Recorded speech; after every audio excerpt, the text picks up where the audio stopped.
Hello and welcome to the Apex Racing League's Renault 3.5 Championship live on Apex Racing TV. I am Sam Fitzpatrick, alongside me this afternoon is Alex Simpson, and we're here at sunny Monza.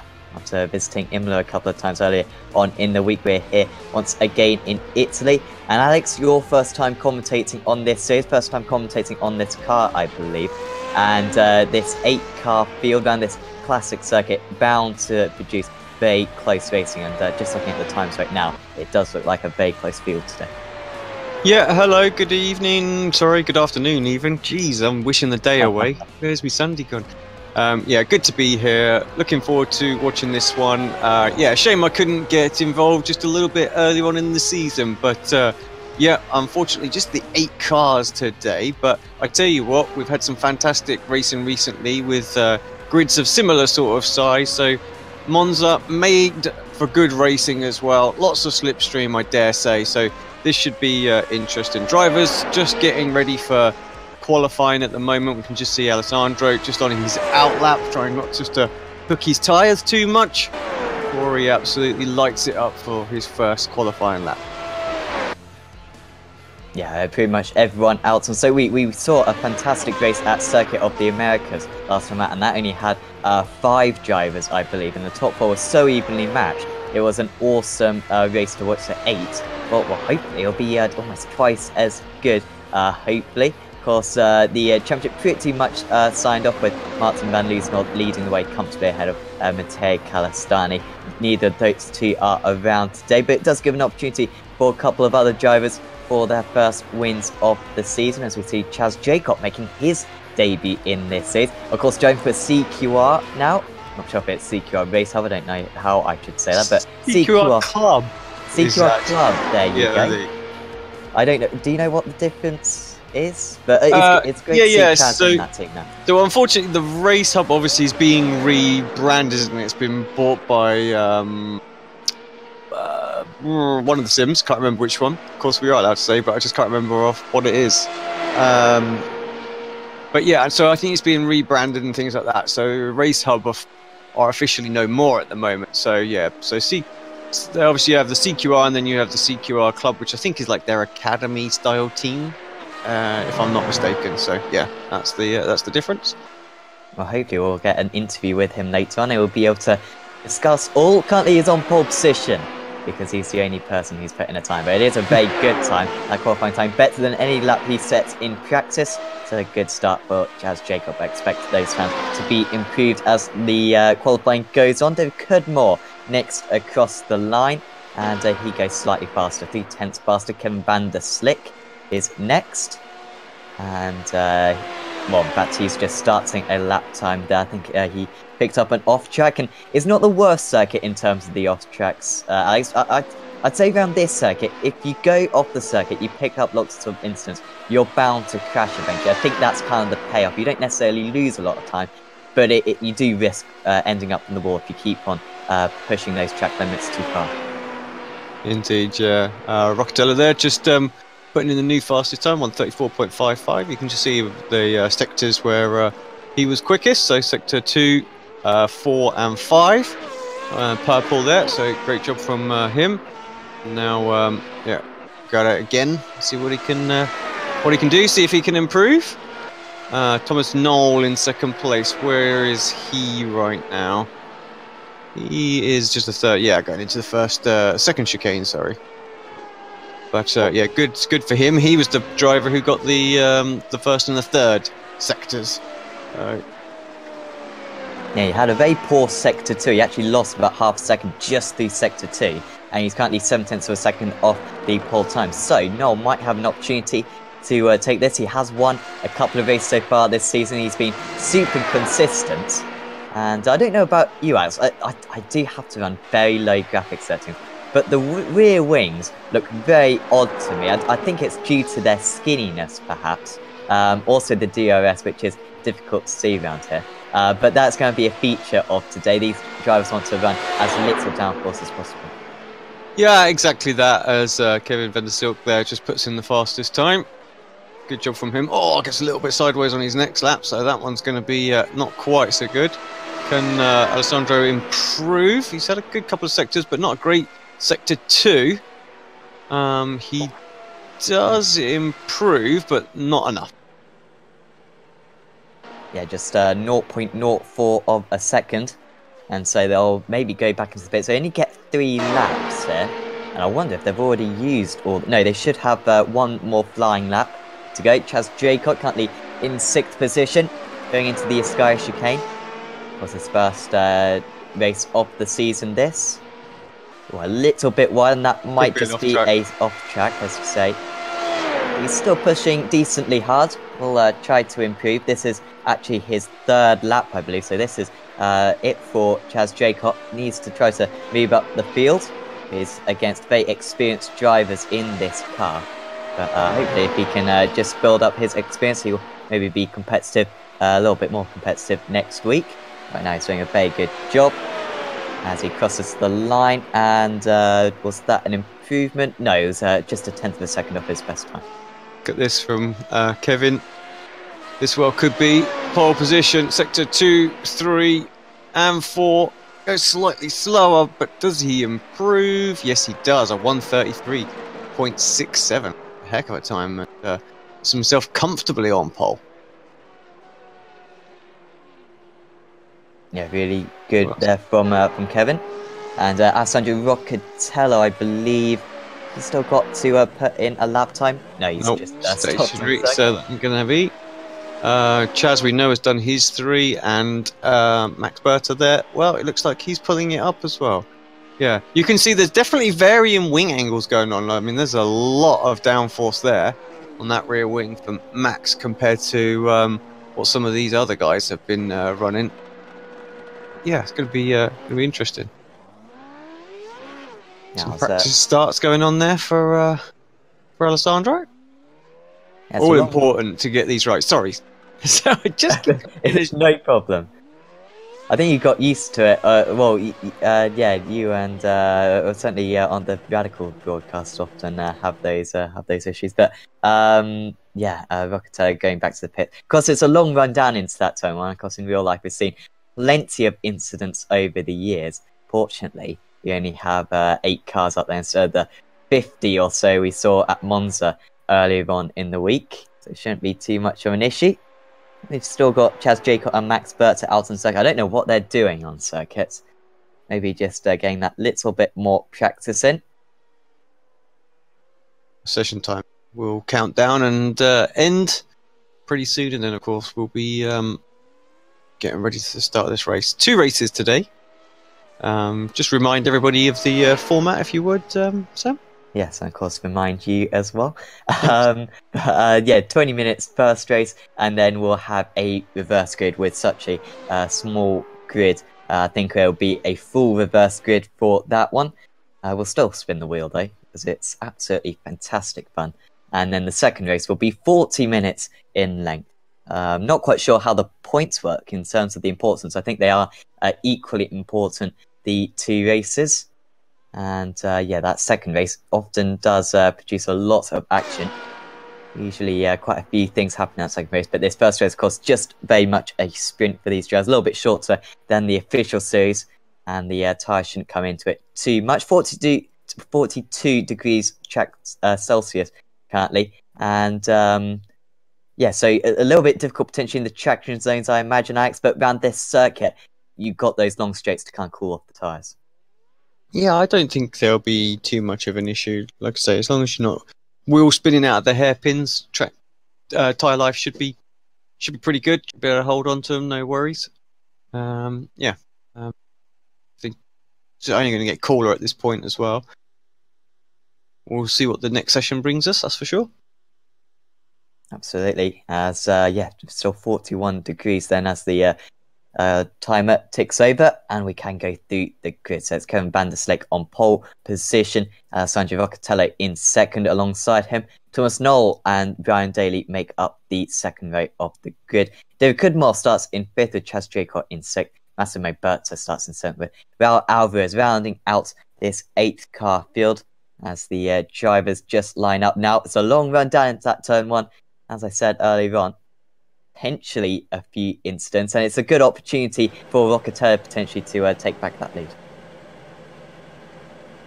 Yeah, get a good start here, like you say. And I think they need to, because there's a little bit of a gap to Van der Stil in terms of pace there. But the sort of 4 chasing cars, they're all fairly close. So that could be an interesting little midfield battle, so keep an eye on that. Absolutely. Here we go then. But here we go. Meeting 11 of the season. Kevin van der Slik from the pole position. And away we go at Monza. And it's a very good start for Van der Slik. He's well clear of the rest of the field. We're almost going to have 3 wide going into the first chicane. You got Noel just on the outside. Locatelli going to lose out, I think, maybe to Noel. He's going to muscle his way around the first part. Inside for the second part. But Locatelli not quite getting the power down there. And now this is going to open it up for Daly behind. Jacob has managed to get past Cudmore already as Locatelli falls down the field from the front wheel of the grid. He's going to drop down into 4th as he just lifts off, lets his opponent go. Maybe was the wise choice there. He's almost under pressure from Jacob. Down the inside goes Bertha there on Cudmore. That was a very ambitious move from Bertha, and it hasn't ended up particularly well for Jacob in the end. I think that was a self-spin. Yeah, didn't exactly see what happened to Chaz, but it's not. Oh, well, that's the wall. There's a wall there, Chaz. Sorry, mate. But yeah, you can't steer through those things. But side by side then for second place, Noel and Daly. Very different levels of wing on those cars as well. So Daly definitely have the momentum through Ascari, one of the few places where you really want that downforce on. He's going to struggle here now, even in the draft. You can see he's not physically closing at all. Yeah, my screen, I can't even see Noel's rear wing. It's just so thin for my graphics setting, at least, that I cannot see it whatsoever. And it's it's helping him at the moment defend against his rival. Because if Daly pulls out here, he's probably going to lose quite a bit because he's carrying a lot more drag, and Noel will be able to pull ahead once again. Daly's got to get it done in the corners. He might have a lot more confidence on the brakes. And so Locatelli losing a little bit of time behind, not being able to pressure these two at the moment. And nice defence once again from Noel, but they're now 3.5 seconds off the lead already. Yeah. That's just crazy. Just a bit of attacking each other. Nowhere near that much slower than Silk, that's for sure. Up to the inside, another good move. This is going to be an ebb and flow battle, I think, with the different downforce levels, and they're quite similar in lap times. Bit of a mistake for Noel coming off of the De La Roger, and it's just setting back a little bit, so he's going to have to hunt down Daly. Daly up 2 places already, so good start from him. Locatelli down 2. Not the ideal start, but he's still in this fight. Yeah, running a little bit more downforce than Noel, as you can probably see from the aerodynamics. And well, Noel just making up quite a bit of time just down that one straight, because these just also have DRS as well. I think they have 6 or 7 activations across a race. Unfortunately, we don't know when they are using it. It would be a fantastic to know when they are and how many more they've got in use. But maybe that'll be something that iRacing implements in the near future as closes in as we start lap 3 of this 20-minute race. I'm really surprised that we haven't got that already, being that, you know, it's a feature that they included in the McLaren F1 car. You know, we can quite clearly see when that flap opens up on the McLaren. So yeah, it really does surprise me that we don't have that. Yeah. Hopefully they'll introduce that.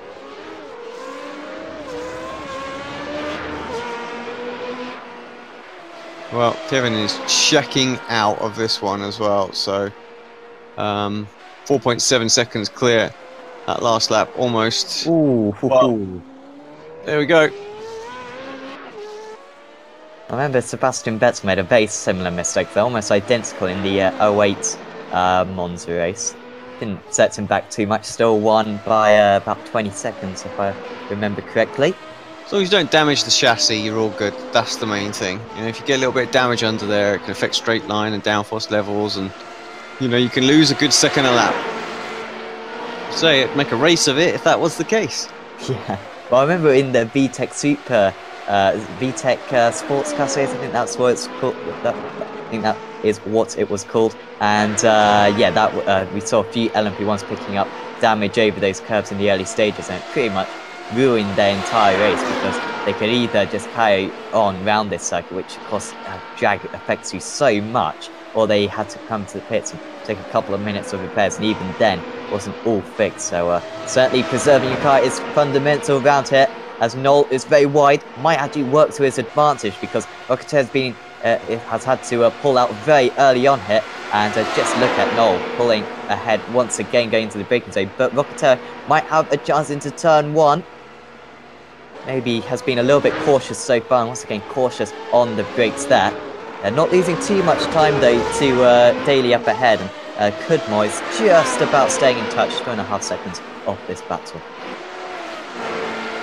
Yeah, you saw the straight line advantage there with the tiny little thin wing. Was able, even though he got far worse exit off of the Parabolica, was still able to drive back by. Going to make it interesting for Rocketeer to try and get by here. Time it well. Use the DRS where he needs to.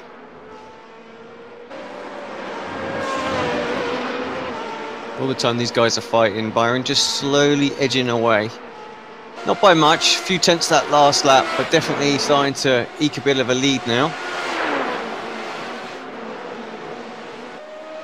Yeah, and keeping the gap to the race leader about 2.7 seconds. I don't think Van Slick is pulling away nearly as much as he was earlier on after that small mistake. I don't think that damage is costing him too much. Certainly from the relative, we can't see too much of a gain down the straights for Daly. But certainly keeping the race leader honest now at least. Zarcatello once again. This could be a better position for him than he was on the last lap, because now he can get deep into the slipstream and really get a slingshot past his opponent. But you can see he's losing time down the straights, and maybe just getting a little bit of time late on here. Or is he stuck in the rev limiter there, Alex? Do you know? Oh, he's gone for the move. A bit of a Ricardo-esque dive bomb, but well, he almost completely missed it. Well, he did miss the bomb. Yeah. He's going to lose out to Kudmo as well. Massive slowdown. He must have known we were on board with him at the time.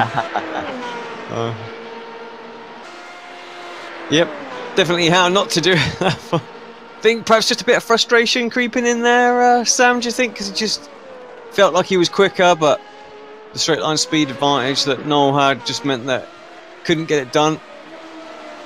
Well, it was odd because he's been so passive so far today, pretty much lifting off to let past Daly and Noel on the opening lap, letting them go very easy, and then absolute all-out aggression on that move. And well, I appreciate the effort, and maybe if he's in the end he broke so late, he went absolutely steaming past his opponent. Really didn't need to risk it quite that much, as Kudmo is off the circuit now. He's going to pick up a slowdown, potentially a little bit of damage as well, running over the grass, and this might just allow the Italian straight back pass. Yep, so it's not too bad there, but you're right. I think he's just going to get through by the time David gets this served. He does.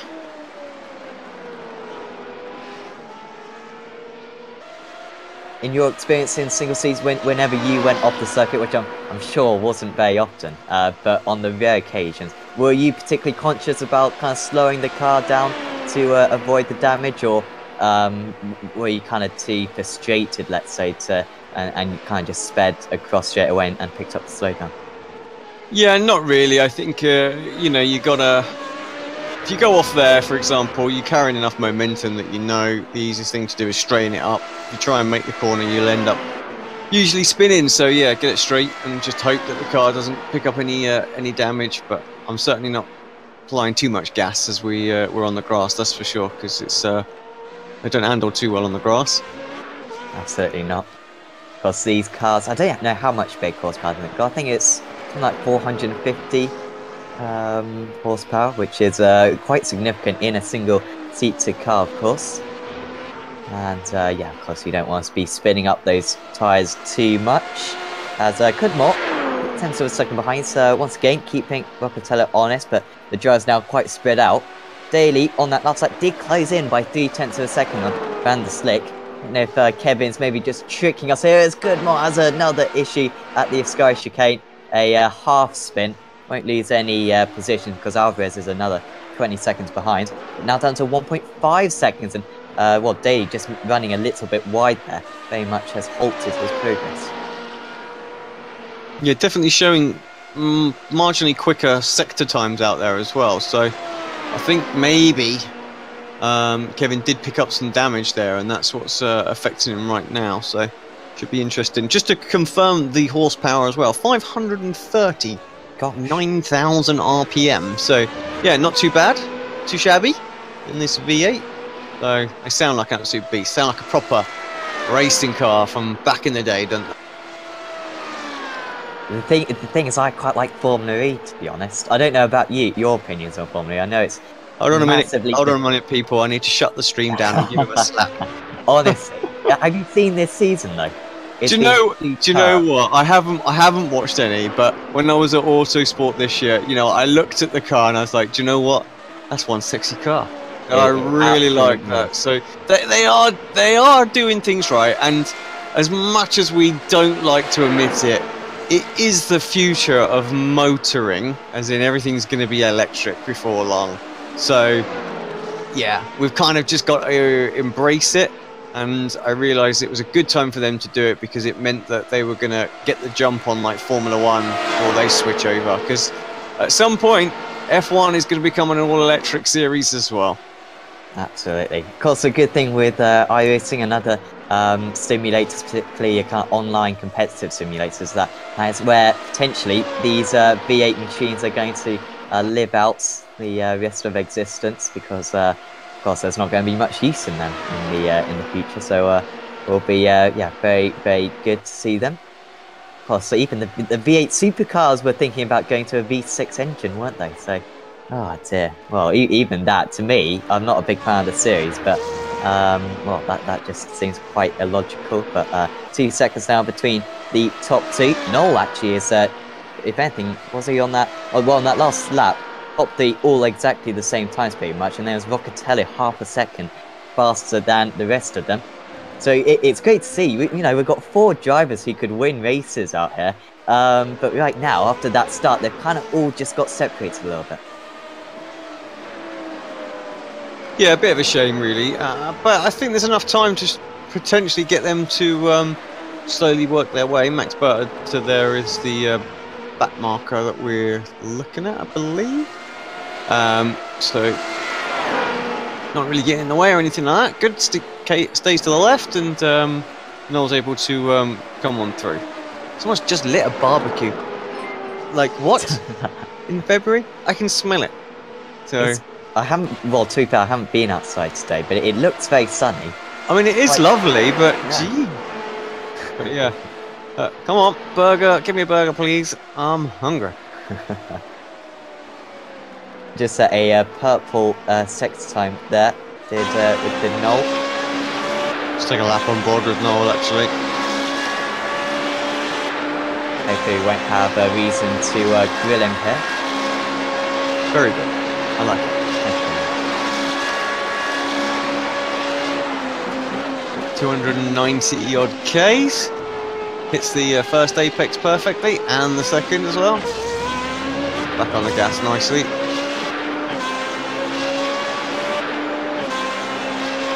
Yeah, just hello to everybody who's watching on YouTube right now. Thank you very much for the follow as well, Stephen Baxter.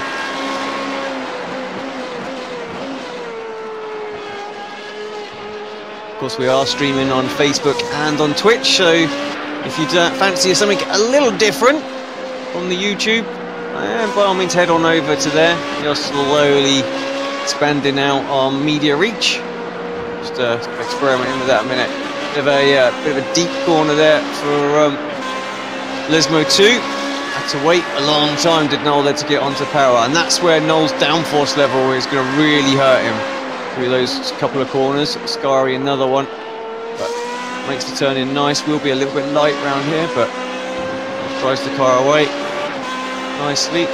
Just having a look at the sectors. I think he lost some time so far this lap on Byron Daly. He's got within 1.5 seconds now of our leader.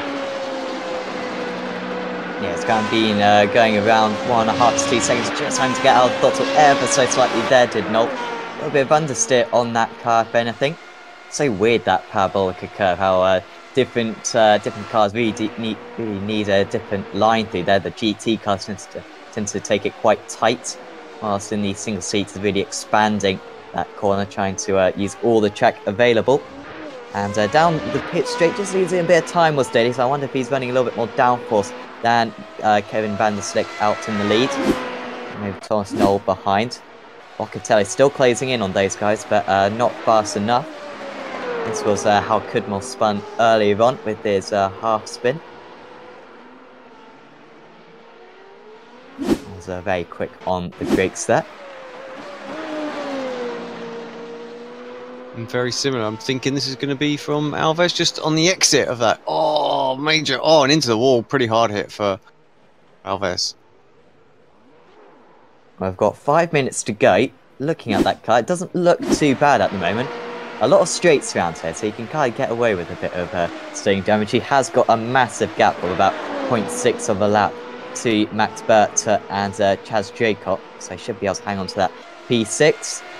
As this one, the gap's just opening up a little bit again. Noel got to within 0.7 of a second to Daly, but once again, just expanding that gap to 1.5 seconds. 5 cars all down that one straight. Yeah. One of them is a lap down, admittedly, but it does show how top 4 separated by just 6.5 seconds at the moment. We've been very close, like you say, without the first lap. Alessandro as well has had good pace throughout the race, so yeah, he'd have been, without his little mistakes, he'd been very, very close. And thank you very much for the sub. Of course, our Facebook page this past week, so he's gained 150 likes due to one post in which I stole off YouTube. Yeah. So there you go. I did give credit, by the way. You know, it's not terrible, but this is quite clearly the secret of expanding a Facebook page. Yeah, exactly. Steal other people's videos and share them. Yeah. I don't know if you also saw the Father Ted meme, but very pleased with that one. Do you know what? I didn't see that one, but I will go and have a little. You'll be mind blown. And while we're plugging the social media, there is our Facebook page. We do broadcast on there. We do some sort of post-race photo shoots and some other random sort of racing sort of updates as well. So if you want to keep up with what we're doing, what's going on, then please, like the page. Help us, share our content out there as well. Obviously, a lot of it's iRacing based, but there are some bits and bobs that aren't as well. Alves into the pit, so obviously felt, even though there's only a few minutes to go, that he had to pit. 2-second gap now at the very front. These drivers, of course, don't get a fast repair, so I'm a bit surprised actually that Jacob managed to get out, because he did drive straight into a wall. So I would have thought that would have damaged the front corner of his car a bit more, but that car is looking spick and span, I must say, right now. And starts in lap 10. He's only about 1.5 laps down on the race leaders.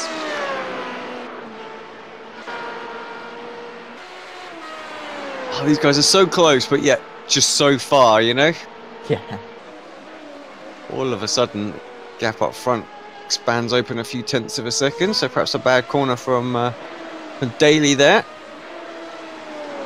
Locatelli's been consistently 3-4 tenths of a second faster than these guys, but he needed maybe 3 more laps, I think, than he's going to have to be right in this battle. And of course, if he hadn't have kind of got stuck behind Noel early on with Noel's very low downforce, could have well been in the box seat. But of course, race 2, 40 minutes in length, will have a full reverse grid, and that will mean that Locatelli will be starting ahead of these 3 drivers ahead of him. And if he replicates the pace he's shown in race 1, could be on course for a first win of the season. Exactly. What you gain, what you lose sort of in the first race, you'll gain back in the second race, so he'll be in a strong position. These guys will have to catch him up and get by him, and that's not going to be easy for them, because definitely he's shown that he's got really strong pace in the second part of the race. Again, that lap just gone, fastest car on the circuit. So really good performance. Just needs to cut out the little mistakes and he'd be in for a chance for a win. Game very close between Alvarez and Jacob. Quite remarkable that they both crashed in this race, but with one lap to go, they're a couple of laps down. Here comes Jacob. That's a DRS pass, clearly. And, well, I think Alvarez might just have too much damage, to be honest, on that car.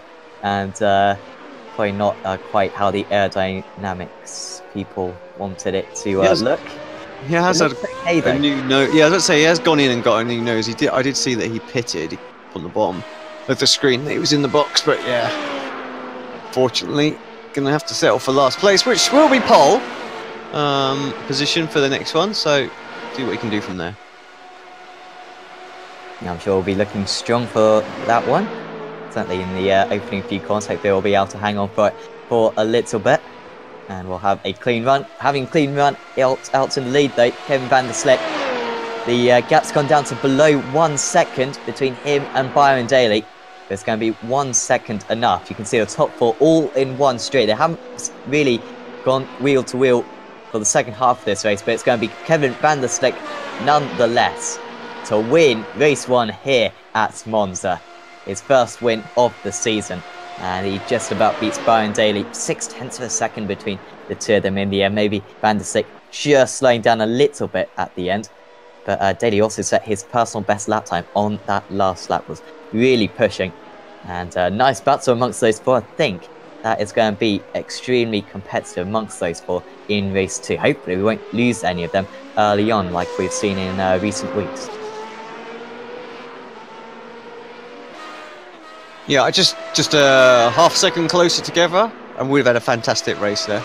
But yeah, nonetheless, like you say, it's going to make these waiting for the final cars to come across. In fact, they have. Can now bring the classifications up.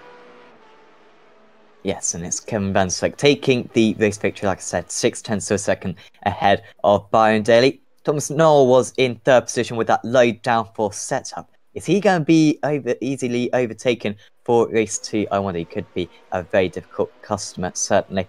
Alessandro Locatelli looked like the fastest driver out there. Could only yield a fourth position. David Kudmore a solid fifth. Massimo Berta had an issue in sixth position. I believe Chas Jacob crashed on the opening lap in seventh. And Raul Alvarez was just overtaken by Jacob on that final lap. He finishes in eighth position. And despite us knowing that it's going to be a full reverse grid, Alex, I don't know if you'd like to spin the wheel nonetheless. Yeah, I will. I'm going to do it. My thing. Take me away. Right. What was the 10th? It's the lowest number. So yeah, it's 100% guaranteed. Got a full reverse. But cue the music and do the spin. Is 18th. So yeah, ta-da! So that means, let me look, Raul Alvarez will be on pole position for race two of the afternoon. We actually started something yesterday in the Euro V8s with guest spinners of the wheel. And I was thinking, you know, all the kind of low time celebrities we could get on the channel to do that would be of a great time. Alessandro Dalladone was the first one to do the honours yesterday, and maybe we could start something like that. But it does mean Alvarez is on pole position with Chas Jacob alongside him on the front row of the grid. We'll be back in about 20 minutes time for race two of the afternoon here at Monza.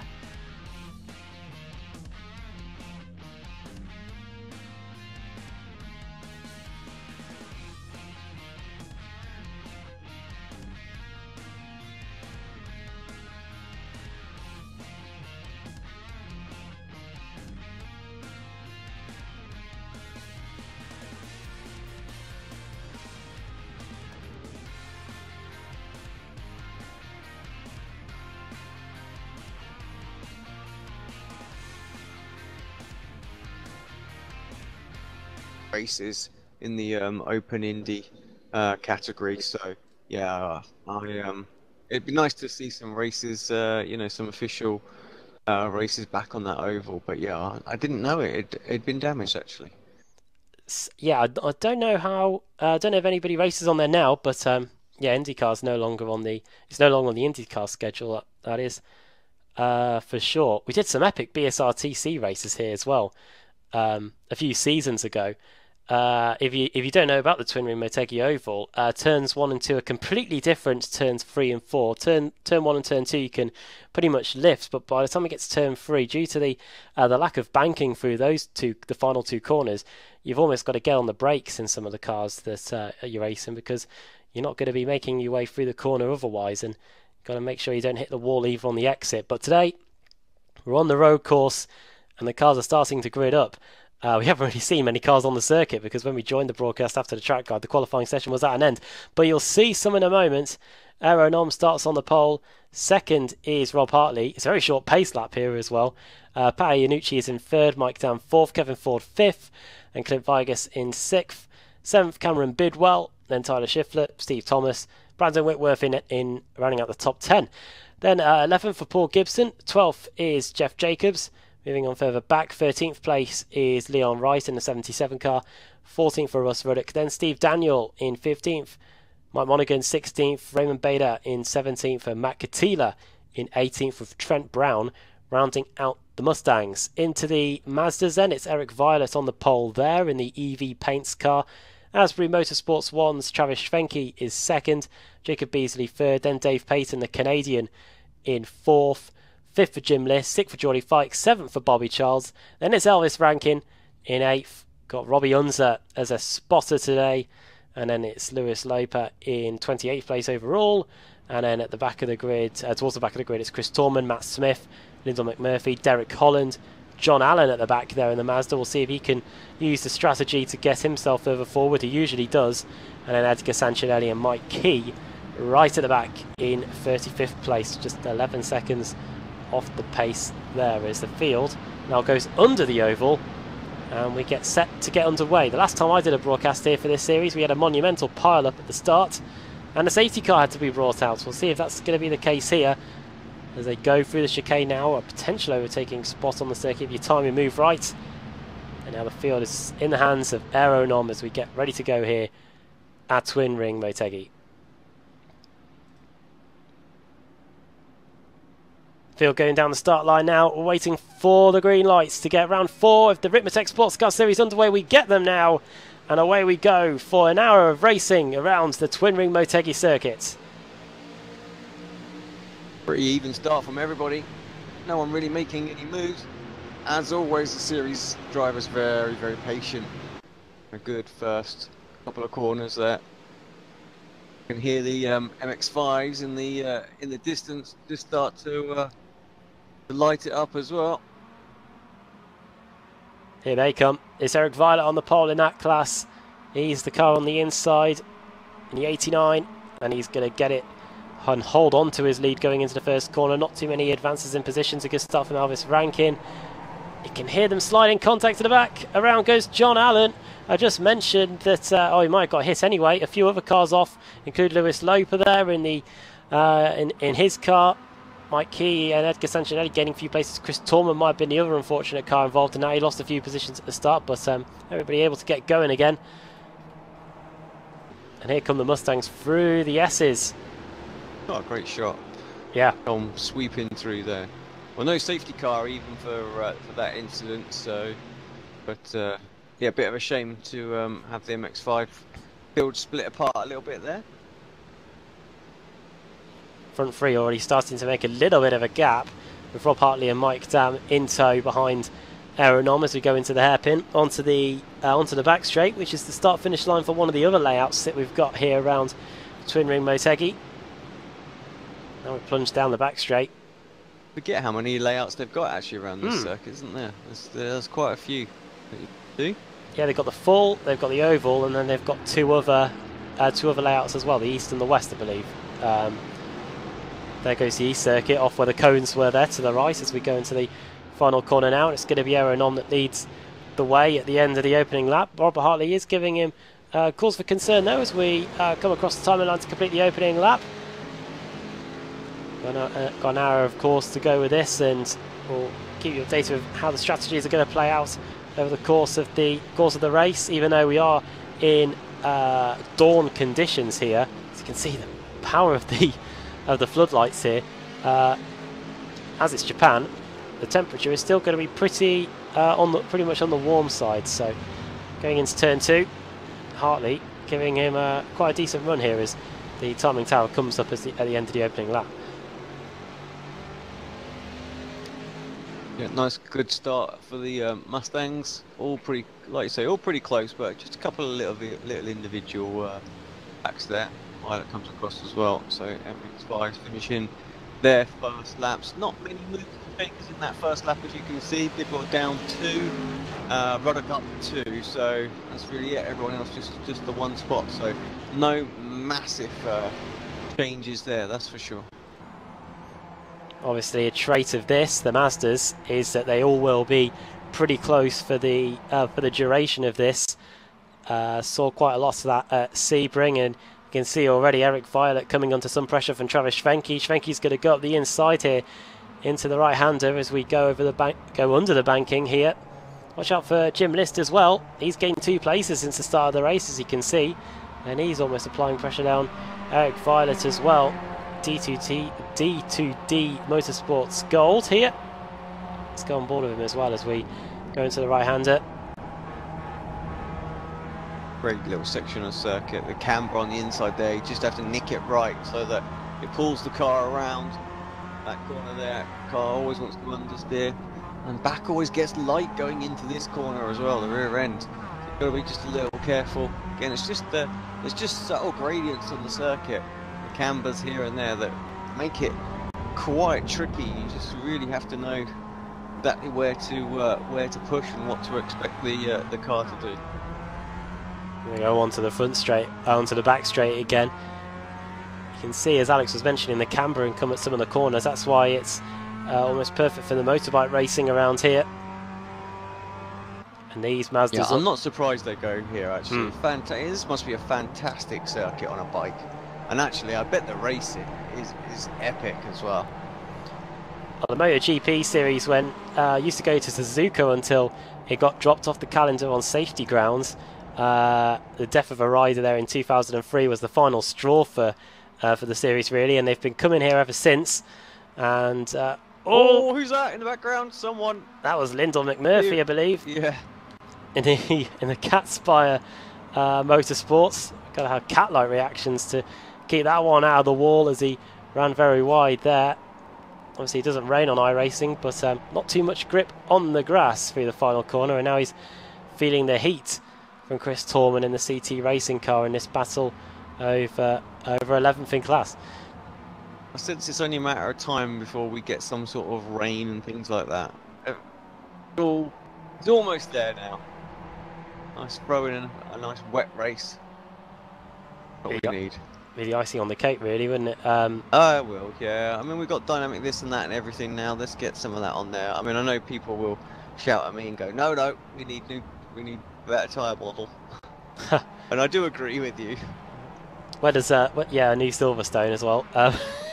It's all on the list. It's all about the priorities, as Aaron On's priority. Yeah. Isn't that the next Silverstone's the next road track, isn't it? I believe it is. Did they say that? I'm sure they stated that. Yeah. Yeah, Sam Fitzpatrick was telling me, much to my relief. Kevin Ford is off the circuit, and he's gone off at the run into the penultimate corner as he gets passed by Tyler Schiffler there. I think that's that might be the only position he lost as a result of that. We'll have a look at a replay to see what happened to the veteran of this series in the Flintstone racing car. Here he is, going into the... tell me before the night that he hadn't been able to do any practice at all for this one, so he's just sort of jumped in and gone. So impressive to get where he did in Q. But yeah, I'm not surprised we've seen a couple. We'll see. Well, we just saw a little mistake there, but I dare say there may be a few more by the time the night's out. Hopefully he can get up to speed and find a rhythm pretty quickly. Well, for a man who hasn't had much practice at this circuit, he did a good job in qualifying to get it in P5. We haven't been to this track since season 10, which, in the context of how long a Ripper's X Sports Car Series season usually is, They're about 12 weeks each, so we won back about 36 weeks. We're talking about nearly just under a year ago. So plenty of time has gone past since then, and plenty of tracks and plenty of races have taken place since then, and you can understand if something has dropped out of the memory bank somewhere. And there you go, Kevin Ford running a bit wide, going for the penultimate corner, and now he's having to withstand some of the pressure from Steve Thomas here in the early going in the Driftline racing car, that familiar purple, grey, red and white livery.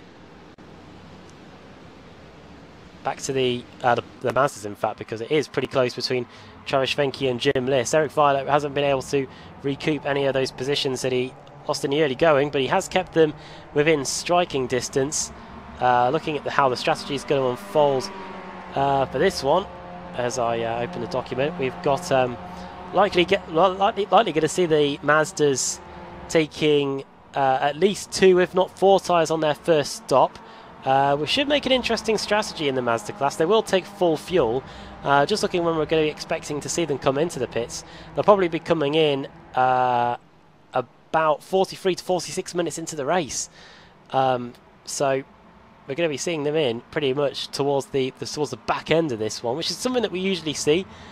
But yeah, the thing I'm mainly interested on is even though they'll be taking full fuel, it's going to be whether they take 2 or 4 tyres. Could be all about that track position, Alex, when we get to the back end of it.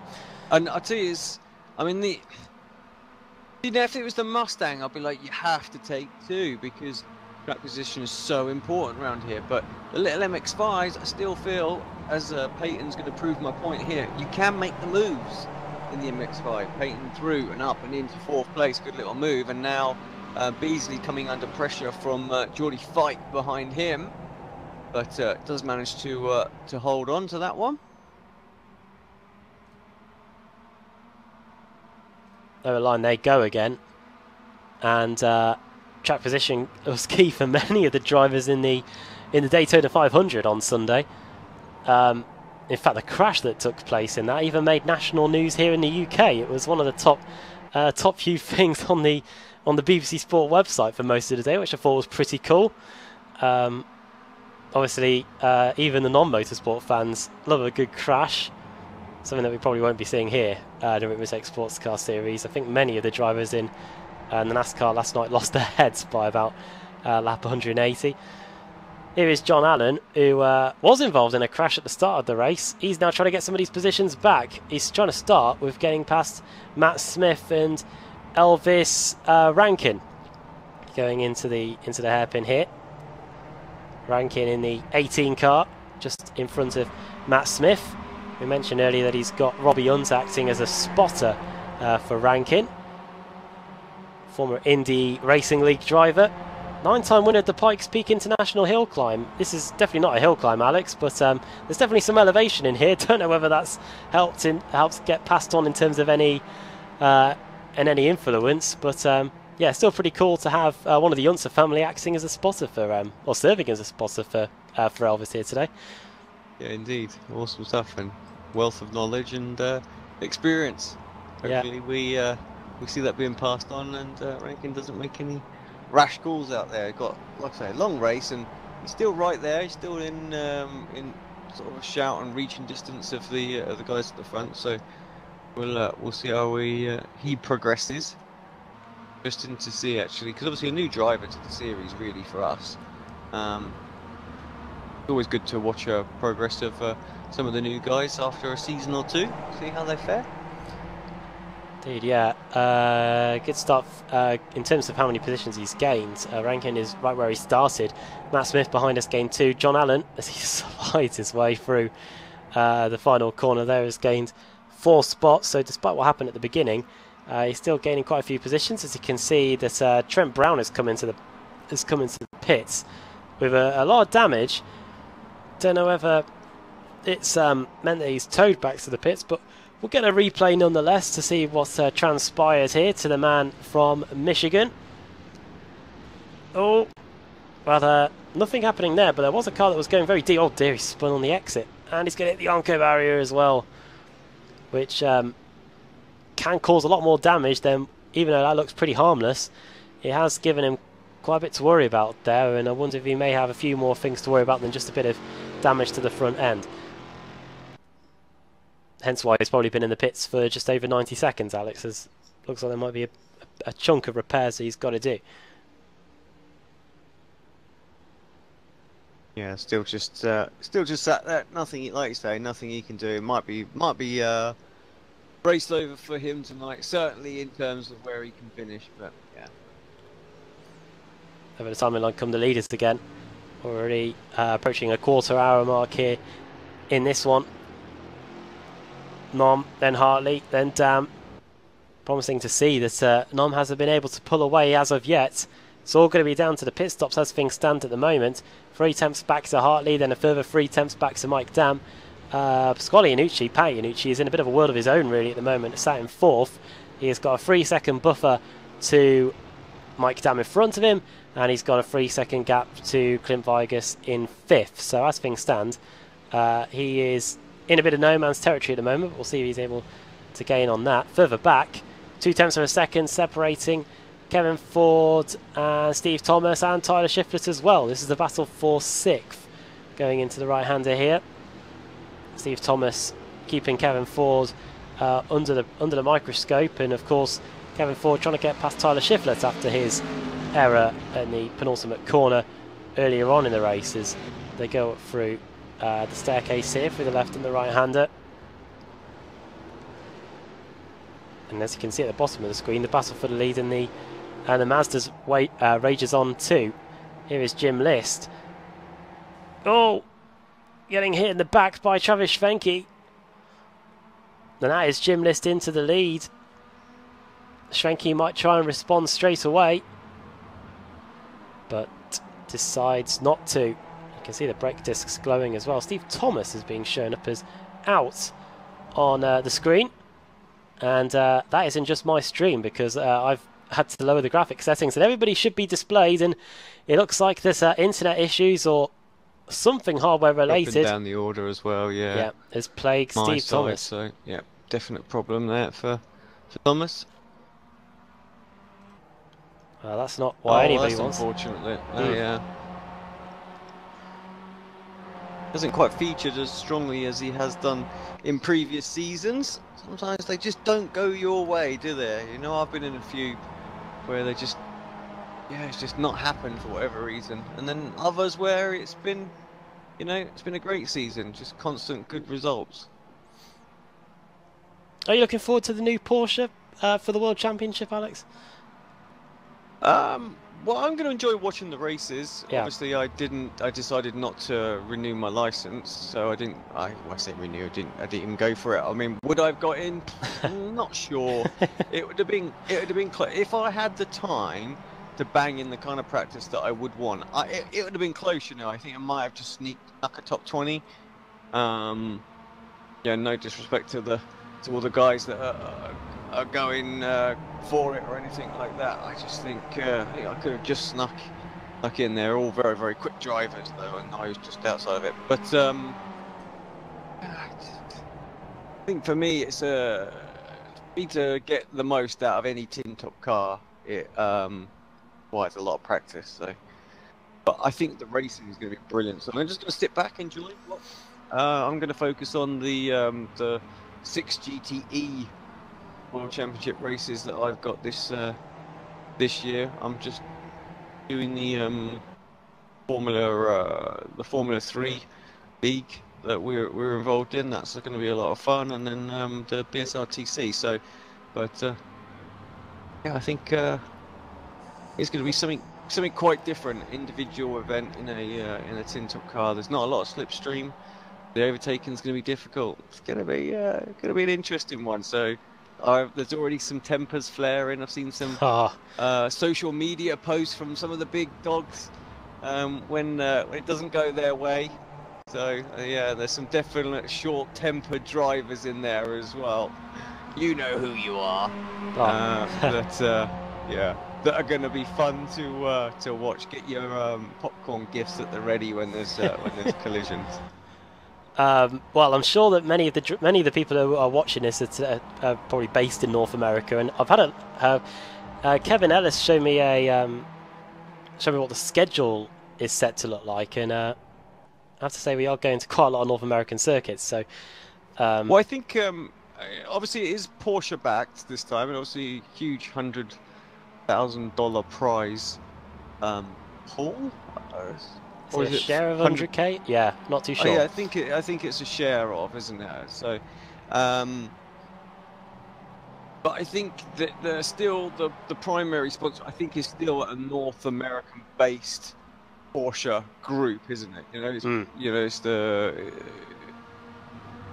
American Porsche rather than sort of the German head office, if you would have it. I don't know if there is such a thing, but I believe that's what it is, and I think it's that group that's kind of dictating the tracks that they go to. So the tracks that they race in North America is where they want to race. So that's why a lot of the European sort of F1 circuits have been snubbed, even though it is kind of like the support car for F1, F1 weekend events, isn't it? So, but I think that's kind of why.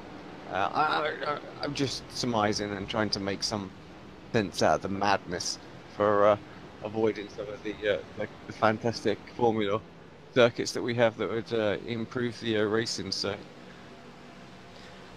it's having to go in the Formula Renault 3.5 the other day at Imola. That was pretty good. That was on Kevin's sim.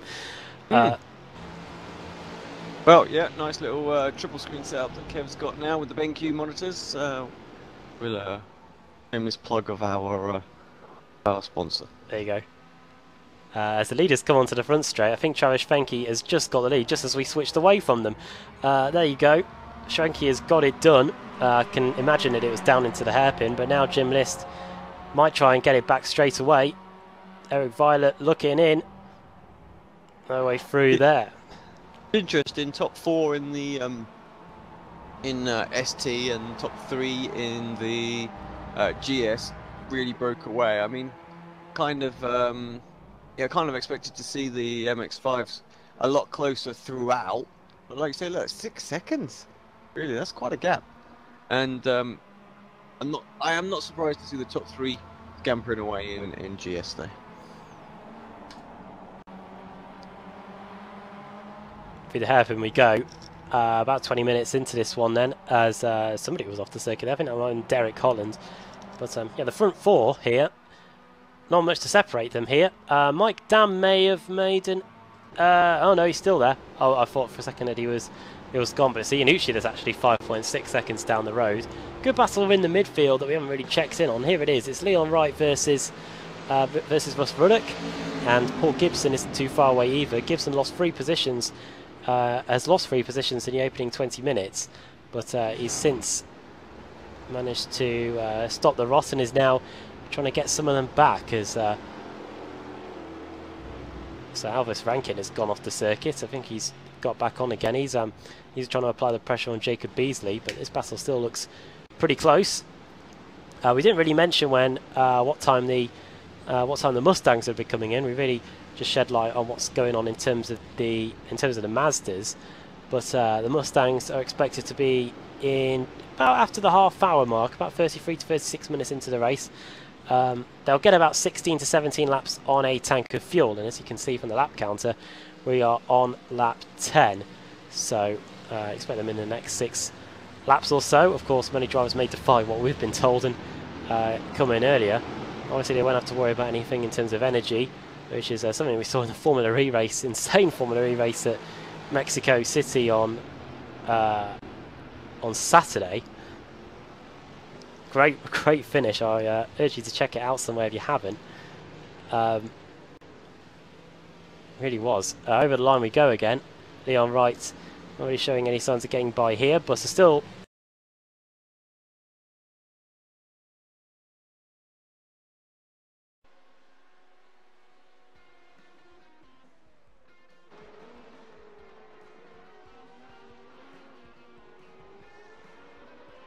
Welcome back to the Apex Racing League's Renault 3.5 Championship Live on Apex Racing TV. Once again, I'm Sam Fitzpatrick, and once again alongside me is Alex Simpson. And Alex, we just saw a pretty good race one. We didn't see too much wheel-to-wheel action. It was clear to see the top 4 were very evenly matched. and hopefully with those 4 reversed on the grid for this second race of the afternoon, 40 minutes in length, we should see a few more battles out there. Yeah, I hope so. That's for sure. I mean, it had great potential, the last one, so close. Pace was very similar amongst sort of like the top 4 or 5 cars there. So yeah, let's see what we get in this second one. Hopefully we'll have some great wheel-to-wheel action as well. But yeah, Monza made for good racing. Let's see some, please, guys. Got a minute and a half or so to go. We'll be able to bring you up the grid in just a sec. Yeah, just completing their practice right now. And then, of course, yeah, 40 minutes in length race. Of course, double the length of race 1. Similar track conditions. No time of day changes. Still about 3 in the afternoon. That means that the track is about 42 degrees Celsius. Of course, could sway a little bit. Not much wind out there either. Do you ever take into consideration the winds, Alex? I never look at it, so I don't really ever notice any differences. But at the in the single seaters, is it a particularly big difference it can make, particularly around this circuit? It does certainly affect it. I mean, setting the car up with the right balance and things like that. You know, you have to take into consideration the wind, of course. It used to be a lot easier because you know, you were kind of like, right, this is what the weather's going to be. You know, we had dynamic weather, but it was still fixed kind of thing, and you were able to really fine-tune the car.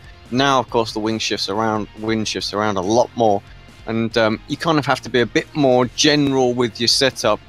So it will have a big impact if suddenly there's a big change, a big gust. I mean, I've seen, you know, you can lose nearly 1/10 to 2/10 on a straight if the headwind picks up so heavy. So, you know, it does make quite a difference. And of course, then the car turns in really, really suddenly as well. Not only because you're going a bit slower, but also because you've got all that extra downforce on the car. So, yeah, it does make quite an impact. And that's why the drivers have to be on their toes, and you know, they have to try and go for a setup that is quite balanced in all weather and wind conditions. Absolutely. Hopefully, Raul Alvarez will be able to deal with that one. He's on pole position for race 2. He's alongside Chaz Jacob, Massimo Berta starts in 3rd place with David Cudmore in 4th. Then it's Cudmore, Locatelli, Knoll, Daly and Van der Sleck. We've got every driver on the grid now. We are going to get underway here at Monza. And away we go. Alvarez with a decent start. I think Berta got a decent start as well.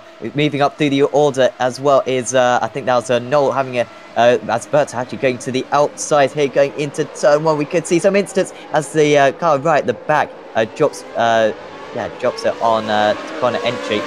So Alvarez, he was all on the grass before he turned in as well. I don't really know what he was doing. Maybe he felt like he got forced out there, but there was enough room, and yeah. Just tried to brake while he was on the grass. Yeah, that's always going to be happening. Kevin van der Sleck up 3 spots, absolutely lightning off of the start again.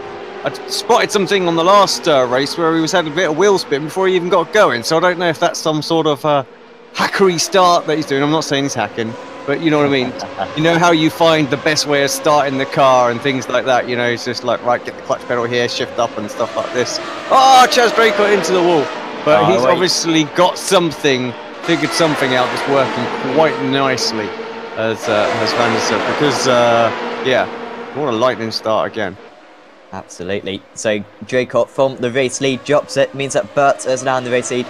3 different race leaders so far, and I wouldn't bet against a 4th coming up very soon. David Cudmore currently in 2nd place. He's just going to lose the slipstream here, and here comes Thomas Knoll with that low downforce setup. He's going to move through. Who else is going to move through? You got Knoll and Van der Sleck, and Van der Sleck is going to go down the inside into the Parabolica. That could be a really important move. Sorry, that was Daly moving through. Knoll will now just pull ahead, so Cudmore losing positions, trying to respond is Kevin down this straight as we might go 3 wide. Locatelli just watching this one behind. He's going to get an ultimate slipstream here. Might be able to get all of these guys. As Knoll goes for the lead, he's gone from 3rd to 1st in just a few corners. Almost locking up the brakes there was Cudmore and Van der Sleck trying to make his way through. But what a great few corners that was from Thomas Knoll. He leads the way. Van der Sleck getting back ahead of Daly.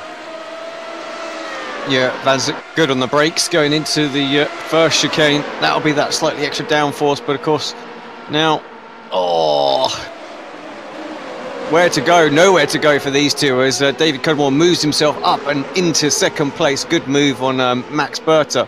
Berta just trying to, thought about defending, but actually give the room. Oh, he's got in far too deep there under pressure from a couple of quick guys, perhaps rattled him just a fraction there. He runs it wide, lost a place to Daly as well. So still going. He's got Roccatella beside. What happened to Roccatella? Why is he so far back?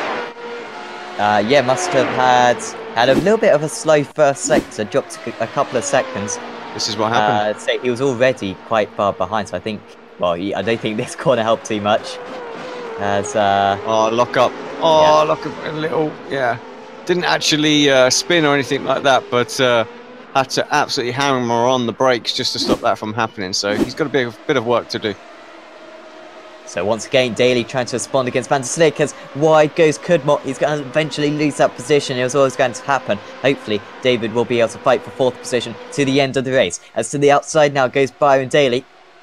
Running similar slipstream levels, I think, are these two. Maybe Van der Slik with it slightly less. Cudmore almost trying to respond against these guys. Round the outside goes Daly, but Van der Slik's going to have the ideal line and just about pulls ahead. Leaves a little bit too much room though. Thought the car was on the inside, even though by that time Daly had pulled out. And once again, he's going to have a chance going into the second chicane. The Curva Grande, they go. And now pulling alongside, not too much defence put up by Van der Slik. Clearly wants the outside line, and that's why, because he can pick that much later. And Van der Slik does move up into second position and now can pull away a little bit from his rival. He's got 3 seconds to catch up to the race leader.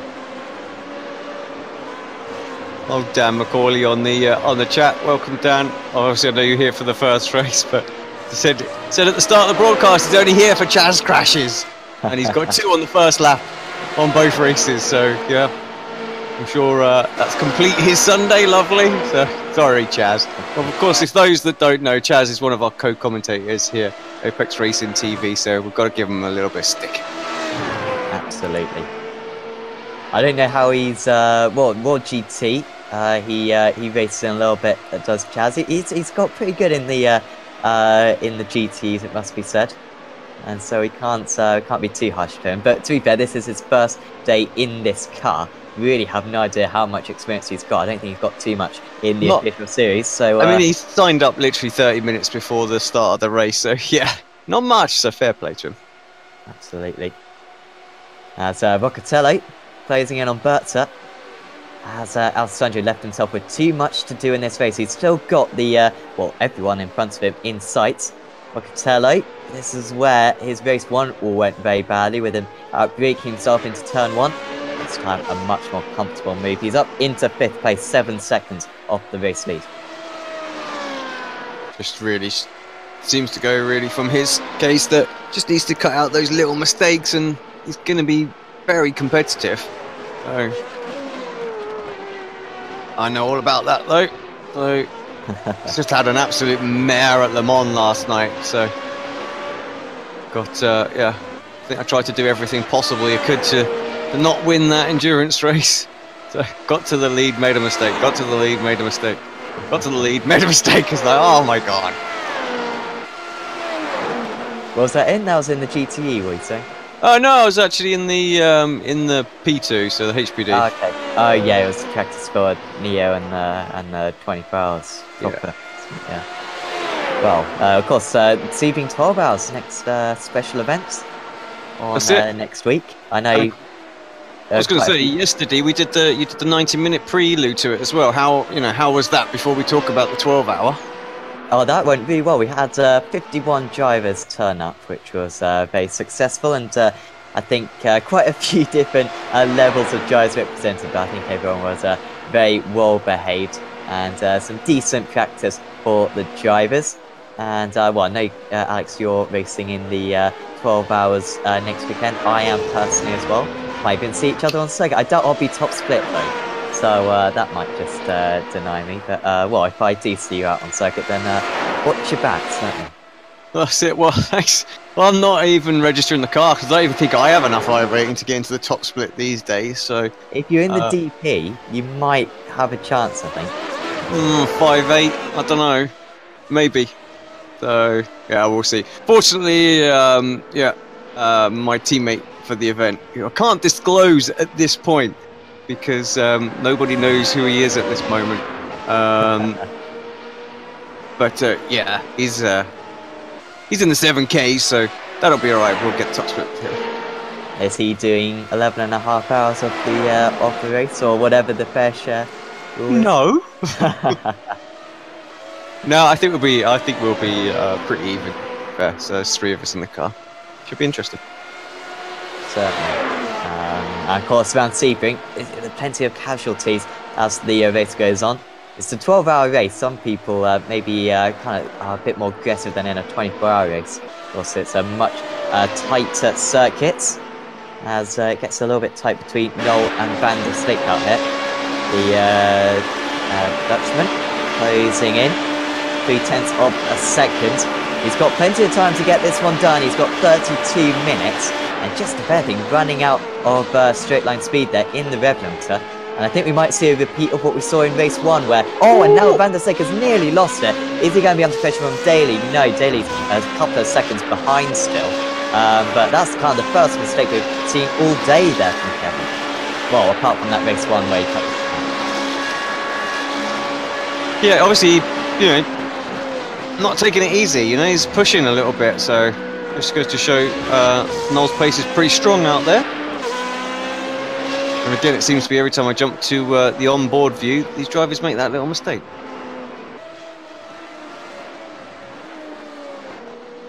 A little bit of a curse, I'm sure, as Cudmore still not too far off the lead, is he? 6 seconds behind. Good effort from David up there. Certainly has improved rapidly in this car. Very impressive to see. But Roccatello, I think, is going to be past him very quickly. Roccatello not quite matching the top 3 in terms of pace, but he could be in the mix by the end if they have issues up ahead. As he runs just a little bit wide, the Sky, as I say that, costing himself a few tenths of a second. Really close between the top 2 once again. 0.3 of a second going through the Parabolica. Maybe just picking up a little bit of time. But you know what? That's a very good exit there from Kevin Van der Slik. And he's going to be deep in the slipstream now. Will he look to the inside if is there enough room down the inside? No, going to the outside. He's been really strong on the brakes so far. Into this turn 1. He managed to fend off Daly in a similar situation to this. And once again, he's super deep on the brakes. Round the outside is Kevin Van der Slik. There's almost contact between the 2 of them. But just pulling ahead is Thomas Noel. And, Van der Slik, incredible braking performance into turn 1. Yeah, again, I think that comes down to the fact they've got slightly different aero packages on right now. And more importantly, big mistake there, and thank you very much.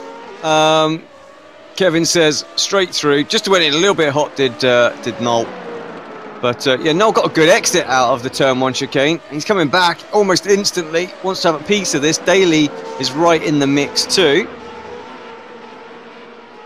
Well, if Noel wants to come back, he's got to respond straight away, and this could be his best chance because he's got fantastic straight line speed. Goes to the outside when maybe the inside was possible. Noel pulling ahead and pulling into the lead into turn 1. Into the Sky chicane, and that's the advantage of the skinny rear wing.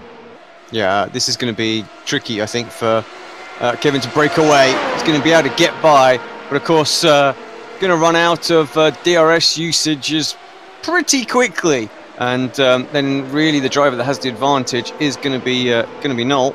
Oh, Noel's dropped it. Well. And out from the race lead challenge. It's left Daly now with a chance of challenging Van der Slik. So Noel drops down into 5th position. Here comes Daly round the outside, the Scuderia Carolina driver. They're neck and neck going into turn 1. But once again, Van der Slik so good on the brakes, easing himself ahead. And just running a little bit wide as well is Daly. And now that Van der Slik has got that one done, he might be off into the distance. We'll see if Daly can offer any kind of challenge. Yeah, just needs to stay with, doesn't he? Try and stay in that draft. This is Monza after all. Can really gain some serious lap time tucked up behind somebody. And just looking at Roccatello, who is closing in on David Cudmore. Yeah, so David having a really strong run, still in that podium position. Be happy with that. And lapping reasonably well out there as well. Yeah, it certainly is, as Locatelli, nice run from the second Lesmate, and if anything, maybe Kudmort just waving him past. Locatelli desperate to get every bit of slipstream he possibly can. On the inside for the Sky chicane, but you know what, Kudmort there, defending well, getting a lot of speed around the outside, and Locatelli's going to have to be a little bit more bold than that if he's going to pull off the move, as Noel closing in just behind. Yeah, very confident on the normal racing line was David there. Took all that speed. This time I think Tello around the outside of the Parabolica. Oh, just a little bit too wide. Won't get the best of exits, but should still be able to... Well, I didn't even need to tuck in. They're side by side. It's going to be a straight on drag race down towards turn 1. These are always fun. Identical speed, at least from what I'm seeing. 284 kilometers an hour. Locatelli still can't get the move done. You can see Noel easing his way up to the back of these guys. Kurtnov really wide through the chicane. And now 7 seconds off the race lead. With Daly, once again, coming back at the race leader. Gap did go up to about 1 second. But he's been able to respond through that first chicane.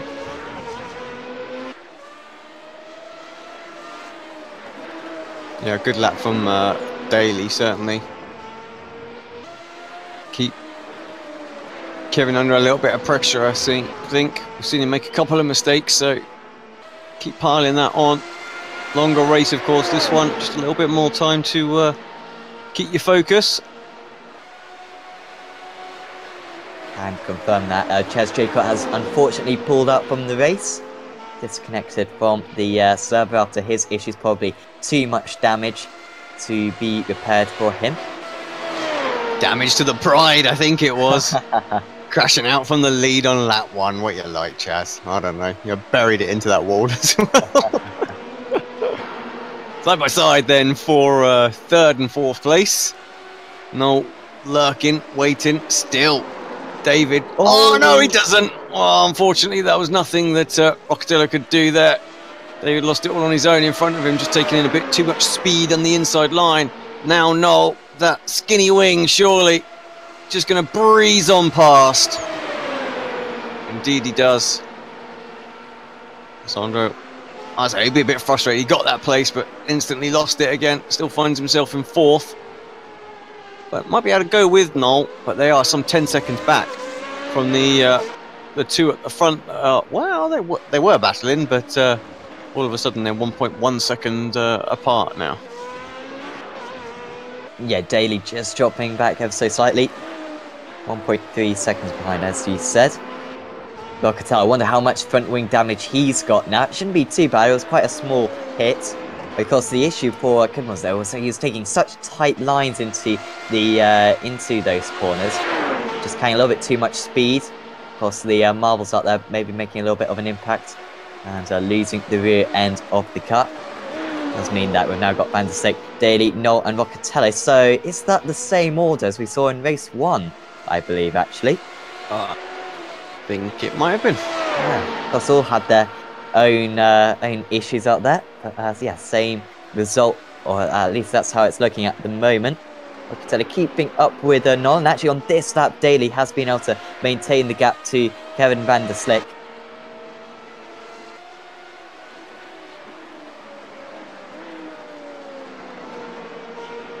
Must be a strange thing going on with the aero of this 3.5 as well as there is the Formula 3, because it's fair to say, you know, we were definitely caught with our trousers down at Road America with the aero package that you need to be in the World F3 League that Apex run in, and yeah, looks like it could be very similar. Oh, that's got to be a slowdown for Locatelli. Yeah, indeed it was. It took so much of the inside curb and it punishes you there.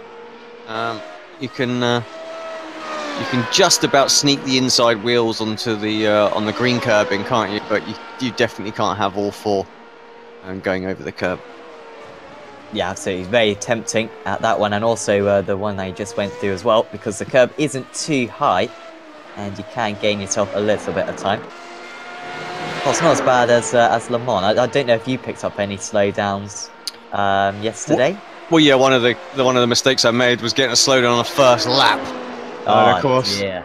So yeah, an absolute nightmare, and not the place I really thought I was going to get one as well. I got mine at the first chicane. I don't even know which part of the chicane I was meant to have cut, but apparently I did, and yeah, that was an absolute killer. So going from first down to, I don't know, about sixth or something like that, I was like, oh come on.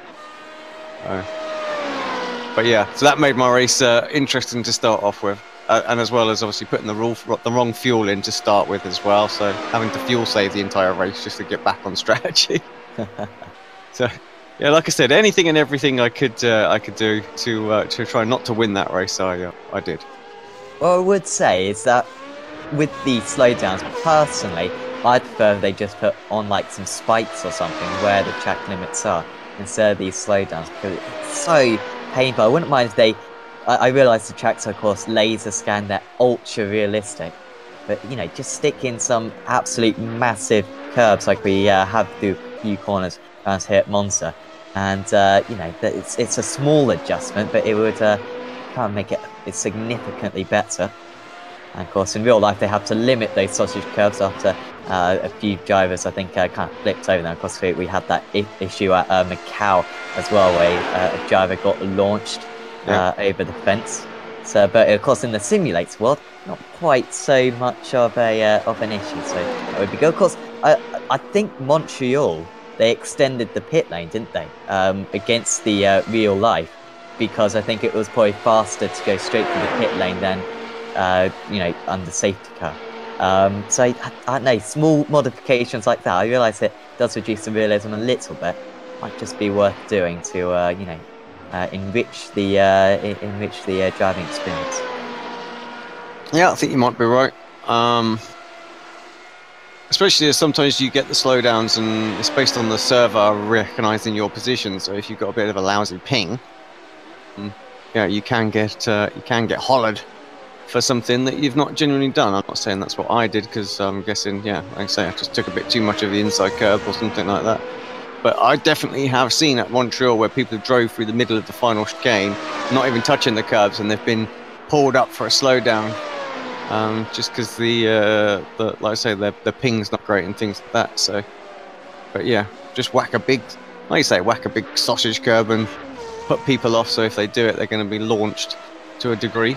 Yeah, that'll definitely stop them from using it. Or put a wall in there. Make all circuit street courses. That would be, if that's not like of course, I think can't mod it, unfortunately. But if there was an option, mod all the circuits to have walls lining the track, that would be quite something. Personally, it would be fascinating if you had a Monaco without walls. See if it would be possible to overtake if there weren't any walls there, if it's kind of psychological effects of knowing that you're inches away from crashing everywhere. But, yeah, that'd be pretty interesting. In Monaco comes down to the fact it's just so short, you know, all the runs are very short. You don't really get enough time to get any sort of serious momentum where the draft really helps. So, because they're talking about driving it into the sea now, because they're reclaiming some land off the I think it's the Mediterranean, isn't it? Well, yeah, I guess it's got to be the Mediterranean, isn't it? And yeah, so they're reclaiming a bit of land, so they might extend the circuit a little bit past I think the corner before the tunnel there. Oh yeah, extending it, and that'd be very welcome. Personally, I'd like it to see it off the calendar until that's done, but certainly some hope for the Monte Carlo Grand Prix. Yeah, it's just I think it's just one of those races that's got to be on there for the history, really. So I appreciate the racing isn't, you know, always the best when they go there, but I'm one of the diehard fanboys, I think, that were like, yeah, it's got to be there. It's the history of it. So, that and the wife of the prince is, you know, pretty hot. So it's always good seeing her up on the rostrum. Imagine David Croft saying that. Don't think he'd get away with that. It's my channel. I'm not going to get fired. It's all good. You see, of course, they're bringing in Indonesia, aren't they? Which, to me, doesn't really make much sense because after the Bernie era of bringing in lots of random Asian circuits at countries which have no attachment to motorsport in any way, they've now done precisely that with a race in, of course, the motor racing centre of the world of Vietnam. So. Could be a cool circuit though, but although the circuit seems to the whole kind of mentality behind that circuit is just copying corners from other circuits. Yeah. I think corners round circuits, I think there's basically created them all now and they're just reusing the good ones. Well, yeah, I'm not surprised, to be fair. I think what we've got to remember at the heart of Formula One is a business, you know, and they're in it to make money. They're in it to make money from the teams, the TV rights, and everything else like that, and the hosts that play that host these Grand Prix. So, and ultimately they're going to go where the money is, and all of the tracks have to pay a fair commission, I think, for hosting a Grand Prix. Absolutely, but it would be quite bad if we had a Vietnam Grand Prix and not a British Grand Prix. Amen to that. So, I think, as long as and I think this is why actually they're getting a little bit more into esports. I think they realise the need, and Byron running just a little bit wide after putting a lap on Max Berta there. But I think the new owners have realised the facts. Go on, Max, go back through. But I think they realise and understand the need that actually their fan base that comes to the circuit is genuinely getting a bit older and a bit long in the tooth, like me. And they need to encourage a lot more of the younger generation to come out and follow these events as well. And if that means that they have to engage with them a lot more on the social media, which clearly they're doing since taking over, a lot more social media presence, YouTube, Facebook, all that sort of stuff, which is great to see. But also getting them involved in the sport, giving them an opportunity to rub shoulders with their, people that they're fans of, which is exactly basically what they're doing with the F1 esports. I mean, the fact that some of the fans can go. They've been. The drivers have been like practicing at the team sort of factories and things like that, and that's been amazing to see. It really gets that sort of engagement going, and as much as I hate the fact that it's on the Codemaster platform, I love what F1 are doing, and I understand that they have to stick with Codemasters while they're the official title sort of game kind of thing. So hopefully that goes in a direction where we can have better sort of esport presentations with it at the minute, because it is very limited. But like I say, I'm liking what they're doing, and I think they've got their head on right. Definitely like the Bernie era, we wouldn't have had any of this. There's no way. Yeah, he just would not have understood that. No, not at all.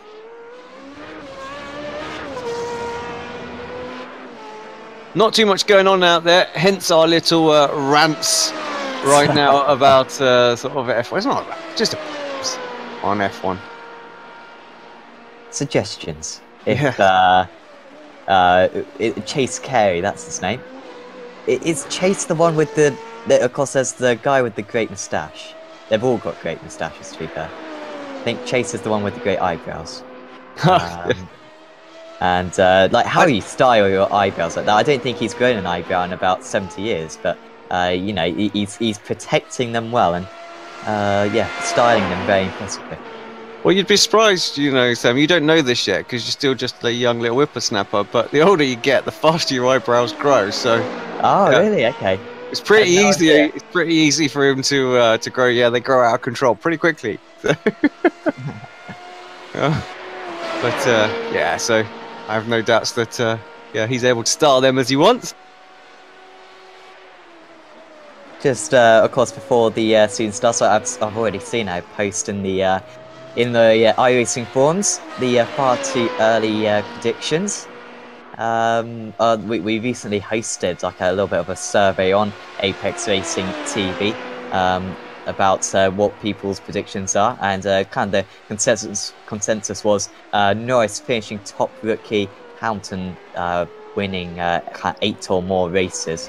I think Williams doing badly as well, I think was a bit of a consensus. You haven't got any early predictions, Alex, which if we replay 10 months from now in December, which will make you look like a very smart man? I don't think anything can do that. I think, I think generally the whole, Hamilton's going to do well is pretty slam dunk. I mean, I would like to see Ferrari just have tweaked enough so that they can be a bit more competitive this season. But I can't see it again until we get another sort of major rule change. Mercedes just seem to be absolutely on it at the moment. I think a good shout about the Williams. You can see that with the fact that the car's just not been ready and things like that. So that's a bit unfortunate for them. But yeah, I'm not really sure of anything else. I mean, Lando's going to have a great season again, but it's all going to depend on what the car's like. So I personally think that Lando will, in the same machinery as Verstappen, will smash him. But wow, yeah, it's just not going to be the case, is it? The McLaren is just not going to be on par with the Red Bull, unfortunately. But yeah, I think Lando is by far a better driver than Mac. Okay, where would you rate Russell in comparison? Of course, Russell ended up on top of Lando last season. Yeah, well, we'll wait and see. I think with Russell again, it's a solid driver. I think. Not really sure, to be fair. It's always difficult to say because a lot of it is about machinery at the time and things like that, and the cars that are absolutely one. The teams just get together. So I'd certainly like to see him do well. Any British driver. I'm going to be a fan of Apollo. So yeah, let's hope he does well. But just I've seen Lando drive pretty much random cars, and he's just so quick, really quickly, and whatever he does, and that's kind of where his talent just shines through. Of course, didn't go too well for them in the Bathurst 12 hours. Lando and Max, of course, trying to tackle the mountain. But unfortunately, it was the I can't remember. Is it Kurt? Oh, Daly into the wall. That was an absolutely perfect jump to camera action for me there. Literally, the second we did it, Byron having all kinds of issues coming out of Ascari. Yeah, we maybe have a little race on our hands here. Well, the question is, has he got much damage? And if we could just ride on board for a little bit with him, see if his steering wheel is okay. Seems straight. Fine. Yeah, and just about to see it from this angle. Yeah. They did get lucky. Let's see if we can have a little look at that back on replay and actually see if he made contact. Just caught the bump there, didn't he? Oh, he did. He just caught the wheel, didn't it? It was all right. That's pretty decent recovery. Well, of course, any extra drag he's picked up with Noel's low downforce setup. Could be a bit of a sitting duck here. Noel really closing in. He's closed in by about half a second from the parabolica into this section. And of course, then this part of the circuit, the very few parts of the circuit where kind of need a little bit more downforce. And straight away, Daly actually extends his lead by about 0.4 of a second. So we'll be interested to see if Thomas can keep the pressure on. 9 minutes to go in this race. These race twos always do go much quicker than the race ones in terms of their respective times. Alessandro Roccatello about 6 seconds further back. He's occasionally setting very competitive times as Alessandro, but I think just those slowdowns that he's picked up have cost him too much. Yeah, it's just that sort of those little inconsistent mistakes that he's making that we touched on earlier. Can iron those out.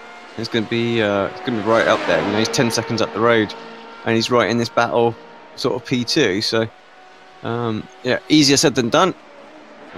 something for him to work on, maybe for next season. Of course, when I say next season, I'm not sure necessarily in this particular league, but certainly the iRacing series. Yeah, this series, of course, copies the iRacing official series schedule. So, well, Sanjay has probably got a little bit of practice around this circuit in the official series, and of course, wish lots of luck to him next season, as long as he sticks with the car, of course, which I imagine he will do. He's been a very consistent driver in this series, as once again, Daly losing so much time down those couple of straights, losing about a second, I think, on this lap, just down that front straight and the back straight, and then of course the Curva Grande as well. Will stretch his legs a little bit, but he's just made a small mistake. And well, if he doesn't pull away too much through the second Lesmo, which he doesn't, yeah, so Noel's going to be right in the mix when they go down into the Parabolica. David Cudmore with some problems out there. Had some sort of crash that we haven't seen. He's still going, so I'll see if I can get that back on a replay. Just flashed up red on our event viewer. Is still in 5th position, as getting very close now as Noel, who just set the fastest first sector of anyone in the race, so maybe deploying his DRS, and maybe we'll have another option. Personally, I can never see these DRSs, and I can't even see his rear wing, so I really couldn't tell if he's got the DRS open or not, but here he goes. DRS or not, he's up into 3rd position now. Second position is Thomas Noel. Brian Daly slots in behind and will try to respond, but I think he's going to have to wait until probably a few corners from now. So I think that slight front wing damage just costing a bit down the straight, and you can see him losing a lot of time through Curva Grande. Yeah, I don't think it's going to matter how quick he is through the corners now. So even in the draft, he's not able to get a run. Kidding himself about that mistake. That was 2nd place locked up pretty easy. Didn't need to push.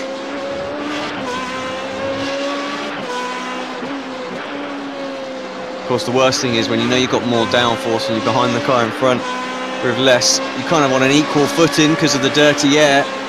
So, and then you haven't got the advantage of the straight line speed, so you just watch them do exactly what Noel has done there, just drive away down the straight. So frustrating. Yeah, you can see how much more confident he is through Sky chicane, gaining by maybe just a couple of tenths there, but then pretty much for the next 40 seconds, probably 35 of which he's going to just lose more and more time as they're on full throttle. Again, those are different lines. Pretty even in the end for those two. And Daly just drawing himself away. Locatelli is closing in on these guys, but he's still 5.5 seconds behind, closing in by about half a second per lap. Certainly not going to be in touch by the end. 4 minutes to go, really deep on the brakes there for Daly. He does the right thing in cutting the circuit there. Still gets a slow down though, doesn't he? Still gets slow down there, so yeah. But if I'm not mistaken, well, you can go full throttle from there and it usually clears, although he's having to have a little lift. There you go, it's cleared now. But yeah. Of course, going a little bit slower down the straights than he was earlier on, so that's going to help clear it as well. Cotella could catch him up if he keeps on making any more mistakes. We've got just under 4 minutes to go. Down to 3 seconds now. So yeah, half a second lap. Well, he needs to up it from half a second. Like I say, he needs to make a couple of mistakes, does Byron.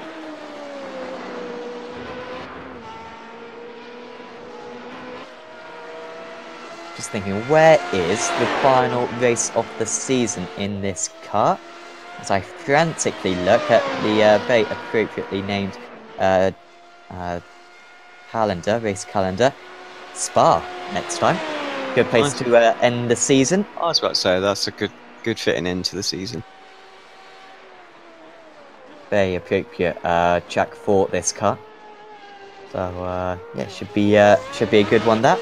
Also, if you do want to sign up to the series for the very final race, I'm sure we can get one through. To be honest, it'd be great to see a few more drivers on the grid for the final race of the season. course, it started off in mid-December. It's a long time ago. It's been a pretty long season, this, starting off at Silverstone and Nürburgring, ending with Monza and Spa. Does look like Martin van Loosenhoek is going to take the title. So I think ahead of Matteo Calastani in second place. I think Daly and Noel are going to be relatively close to those two by the end of the season. Hopefully we'll see Van Loosenhoek back next week, along with a few other drivers. Yeah, just to finish off the championship, you know, that'd be nice. Take the champion taking the honours. Down to 1.4 seconds now between Daly and Locatelli. So I don't know if Daly's got something else there, but he's really losing a lot of time. You can see he's got 1.5 laps still to go. Almost looks inevitable that by his head. Must have been that hit. Absolutely must have been, because pace has dropped off quite a bit. I mean, last lap was a 39, so he's going to struggle to hold on to this.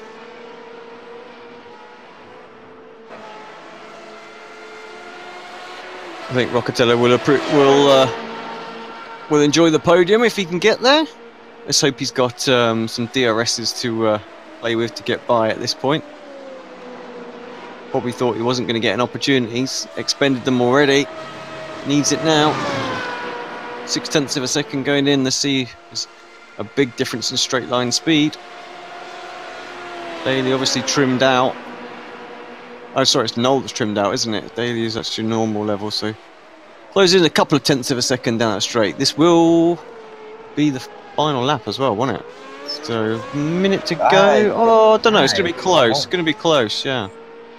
50 seconds for Kevin Van Sate. There's undoubtedly he could slow down a bit. He's got 26 seconds behind him and make this the final lap. If he so wished. I'm sure he's got enough fuel to get to the end of the race. Even if he did, I'm sure he could just put on the clutch for the entire 4.5-mile circuit and still make it. Yep, he's going to force one more hit. 25 seconds to go. Does give a little bit more of an opportunity for Locatelli to make that move. You could see some fuel issues. Of course, extremely high consumption circuit this, especially in these time races. Right, so that does give Locatelli one more lap. Oh, it goes in a bit deep. It's going to cost him a little bit of time. Comes out of there 0.8, 0.7. No, 0.6 actually. Once the timing screen settles itself down, so not too bad. Needs to get right up close now through the parabolica.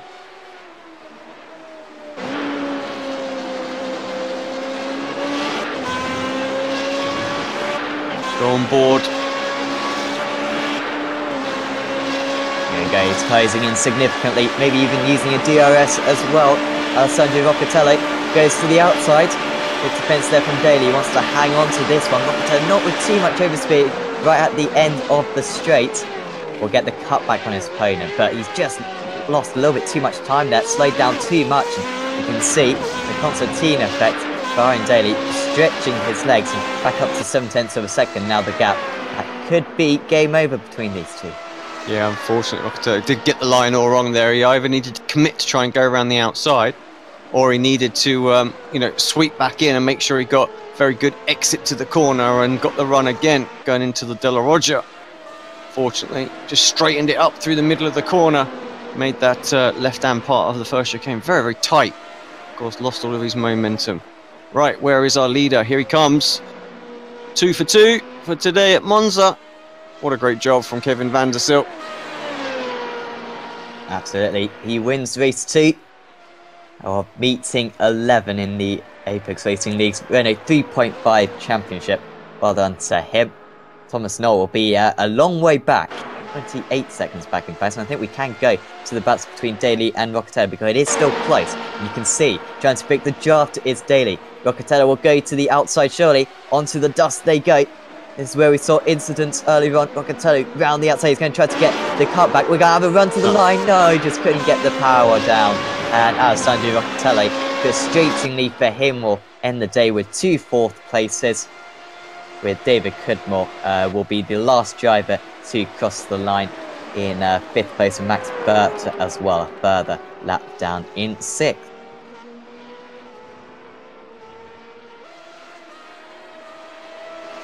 Yeah, good drive from those guys. Again, we had a little bit of fun, but really, Slick was just too slick today, and just drove away. Good consistency. Definitely must have had a little bit of damage, I reckon, in that first race, which is why the drivers were able to come back at him. But yeah, great job from Kevin.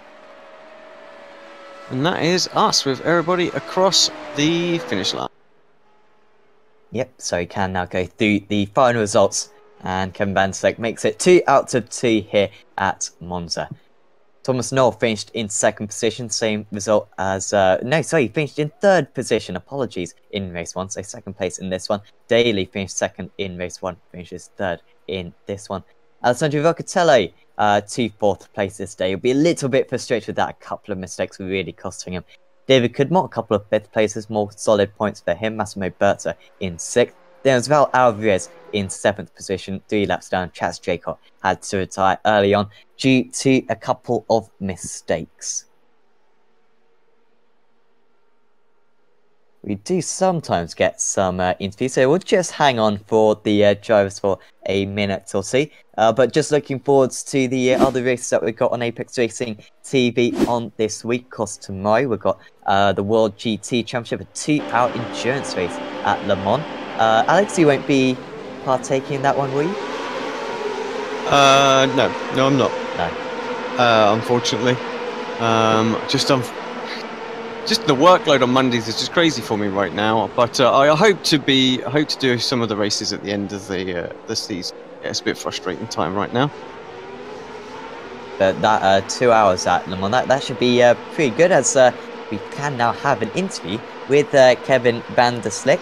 And Kevin, really well done up there. That was absolute domination, both races. You must be really pleased with that. Yeah, the first race was a little mistake at the beginning. Messed up my chassis, but it was a close call. But I won the race in the second one. Just stay out of trouble at the first 2-3 laps, and then get back in the race pace again and took off. And we're happy with the double win. Yeah. Absolutely. What were you doing in terms of the downforce levels around here? Because we've seen in the Formula 3 car recently, high downforce works around these very kind of power circuits. Were you running much downforce out there today? I was running medium downforce. Like you said, Formula 3 is like a little bit the same.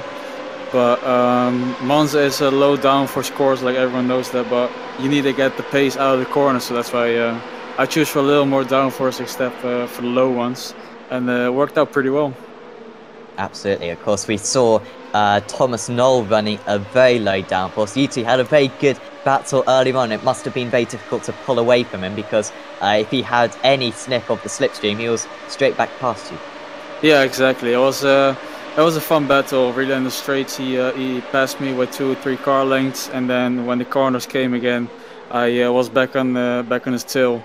And once he, I think he misbraked himself by the second chicane, run a little wide, and that's where I took off and make sure he didn't came in my slipstream, and that's how I pulled away. Yeah, in the end, pulling away to 28 seconds in the end. And next week we head to Spa, and we expect to see you there. And what do you think of the circuit? Yeah, you definitely can see me there. That's my favorite circuit, so definitely gonna hope for the best as well. Start training in a couple of days, get the setup right again, and we'll see from there. So it will be good fun for the final race of the championship. Before we let you go, Kevin, anyone who would like to thank? Well, the racecraft team, the whole esports, the friends we have here, turned out really a good car for me this day. And so yeah, thank you to all the racecraft people. Thanks, Kevin, and we'll see you next week. Thank you. Bye-bye. We've also got the honour of interviewing our fellow commentator, Chaz Jacob, and Alex, if you're okay with interviewing Chaz here. Ah, Mr. Chaslington, how do? I'm all right. Yeah, that was entertaining. I hope it was funny for you guys, because I wasn't really angry. I was just sort of laughing at myself, being a bit of an idiot.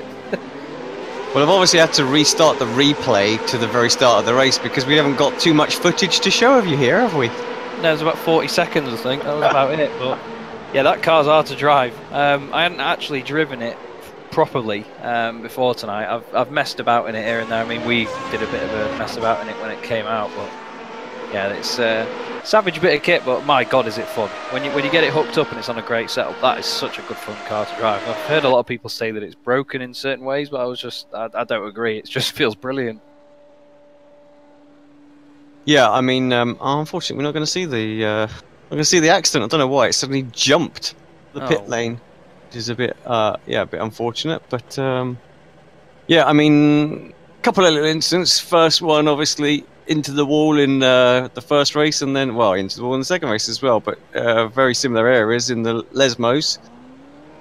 Good for you to turn up, but yeah, just explain what happened on those two corners.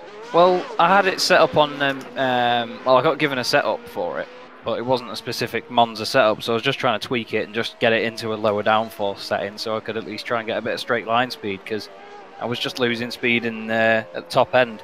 So like through the corners and everything, it was brilliant, and I was making probably a little bit of time on some people, but yeah, down the straights it really wasn't my friend. So I just tried to get used to it on a lower downforce setup, but yeah, my talent levels don't really mix well with that. I say talent levels of it as if I've got any, but yeah, it just went around very easily, and I wasn't expecting it to. So when I qualified, I just took a bit of downforce off for the race, and yeah, it didn't work. So we'll try again. We'll give it another go next time round, see what happens. Well, it is Spa next week, so you know, another quick circuit, so perhaps not too much tweaking on the setup. Yeah, it should be alright there actually. I'm quite a fan of Spa.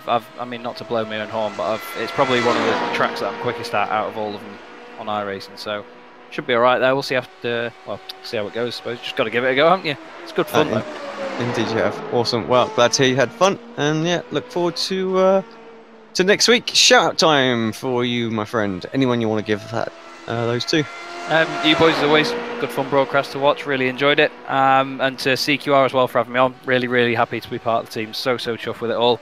And to Ben Palmer as well for letting me be his media partner for the year. Really grateful to do that. And we've got a good, exciting year ahead of us. Awesome stuff. Thanks, mate. Cheers, boys. Have a good one. Catch you Tuesday.